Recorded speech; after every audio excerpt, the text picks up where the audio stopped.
Howdy folks, Owen from EMF, another episode of EMF TV here today.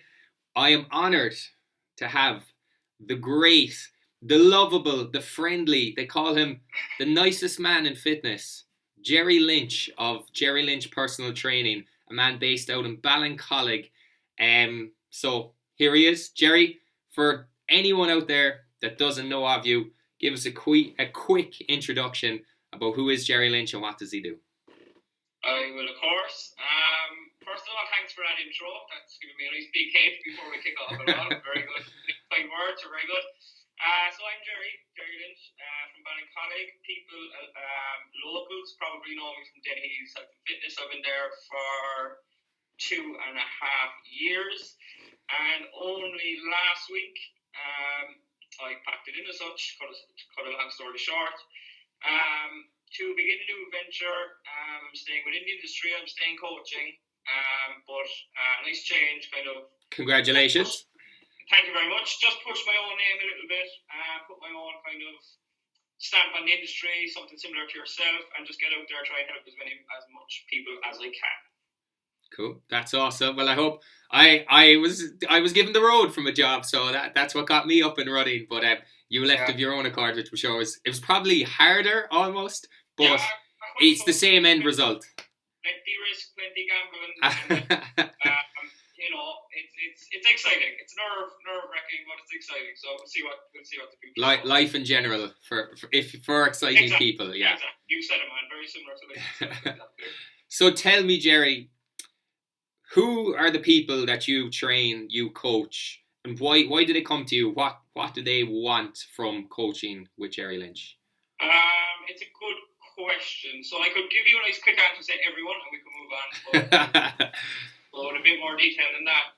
No, everyone isn't a bad answer. Over the 2.5 years, from marathons to fat loss to weight loss to photo shoots to abs and muscles to mental health, almost counselling. I can remember some sessions and there was no exercise done. It was just chatting and talking and solving problems. It's part of the job, as you well know. It's not just, there's so much more than lifting dumbbells and the rest of it. Mm-hmm. So in terms, coming back to your question, and coming back to my original answer, it is everyone. It's a wide range of people. I find you learn something as a coach from everyone you work with. So I encourage different people, different backgrounds, different problems, different goals to come and approach me. I love it. It's what keeps me going. It keeps the job interesting and varied. And why did they come to me? I'd love for them to have queued up behind me. You can ask them yourself, because I like the feedback, good or bad. It's not feasible, Jerry. But I like to think, coming back to a serious note, that when you look at the title of personal trainer, it's made up of 2 words. It's made up of person, it's made up of training. I think, I don't want to offend anyone, but 8, 9 out of 10 people out there, if not 10 out of 10, can do the training part, where I think I like to bring something extra under the personal half of the title. I know you touched on that yourself as well. And I'd like to think that past clients and future ones will all kind of let me be able to identify that from working with me. I'm not a counsellor, but I do like hearing people's problems, if that makes sense. And the reason I like hearing about them is to be able to help them. Mm-hmm. And I always push the personal side. I'm quite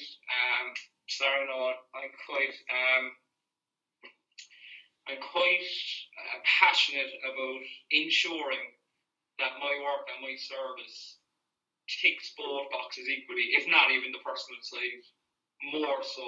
Like as I've said, 9 or 10 out of 10 trainers can do the training part. Mm-hmm. In fact, YouTube and Instagram can probably do the training part. Absolutely.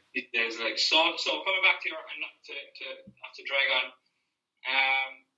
I approach the job from a personal point of view, and I try and get to know the person, and we sit it out and get their goals on paper, blah blah blah, and that's why I think, that's what I kind of, that's what I do. That's what I like doing. Yeah, no, I would echo everything you said. And personal trainers as a group, we're very good at talking the talk and selling well. But for you, Reward just seeing yes, the amount of people that thanked you leaving Dennehy's, that sent you messages, you put up some on social media, it was endless, and you said yourself you're overwhelmed. But that's a testament to you, Jerry, and the way you have handled people and you have cared for people. Essentially, it does come back to people don't care how much you know until they know how much you care. And it's all well and good having masters and PhDs, but if you can't relate to someone, if you can't understand where they're coming from, sure, then there's no buy-in and there's no exchange, and it's a very basic service then. But I definitely feel that whether you're naturally that way and you realized how useful it was, or you realized how useful it was and then you became that way, either way the same result. No, you're spot on, man. It goes a long way, and I believe it'll go full circle for any coach. I mean, it's a saturated market, be it Ballincollig, Barney, or anywhere. Well, I'm not sure around the country, but Cork is saturated. Like Ballincollig alone, plenty trainers, plenty on offer. You know what I mean? So you have to up the ante. There's no doubt about it, to put yourself out there. And yeah, I'd like to think it came relatively natural. And the reason I'd like to think that and believe that is, sure, you can work on it and improve it and the rest of it, but it's not something you can fake, or at least you can fake it, but you'll get caught out relatively soon and quickly. But no, the problem is, of course, that people have paid money and the money's handed over and they only find that out later. So at least coming back to your point of reining it in a little bit with Jesus, it was a serious bit of support and that came in last week when the announcement was made and that, and really hit home. Like, going forward, as I said, I have plans for a new venture, and it would certainly give a guy confidence, you know. Yeah, definitely, yeah. You will be fine, sir. I know it. Like, you definitely will. Better than fine, hopefully. With a comment, so thank you. And I'd say, Jerry Lynch, we've both come a long way from the first time we met each other.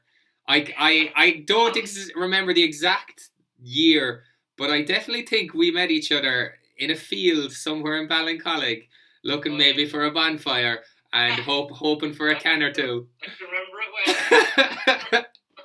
Oh, jeez, two dregs of society, like. Yeah. With sure, look, you have to go through those enjoyable, youthful moments. It's all part of it, isn't it? Part of growing up, it's part of making relationships, new friends, the rest of it. Yeah. We'll have to get that old crew back together and head down the field back at Ballincollig now for us. Celebratory can of Dutch gold. Yeah, some of them might be still there. Assuming the field is still there, we're good to go. I'm game, anyway. Definitely. Yeah. All right, moving on to our next question. If there was one training or nutrition myth that you could just abolish, you could just erase by the wave of a wand, what would that be? Let me see. That's a very good question. Unfortunately, I find more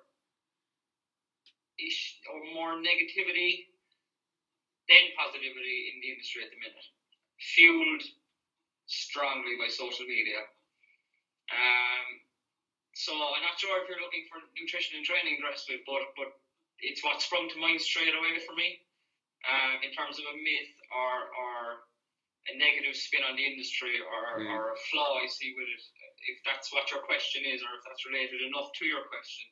I suppose I see recently on TV they had a show about body shopping on RT or something. Oh yeah. Conditioning and all this crap. And it's a huge problem, like body fat for. Oh, you've paused. Yeah, you're back. Sound is just off there for a second. Want to get the sound going again. Technical difficulties, folks. We'll deal with them as best we can. The content was so good. No sound there, Jerry, just yet. If you want to keep talking. So, folks, protein, 1 gram of protein per pound of body weight. There's a quick tip. Any luck? I can't hear you. Oh, the content was so good. We'll give another few seconds. Maybe is it on my end? No. No sound, sir. No sound. If you want to just go for it again. So I have sound on my end. I can see my little thing shooting up every time I talk. No. No sound. You want to talk? I'll just hang up and we'll go again. I'll just stop the recording.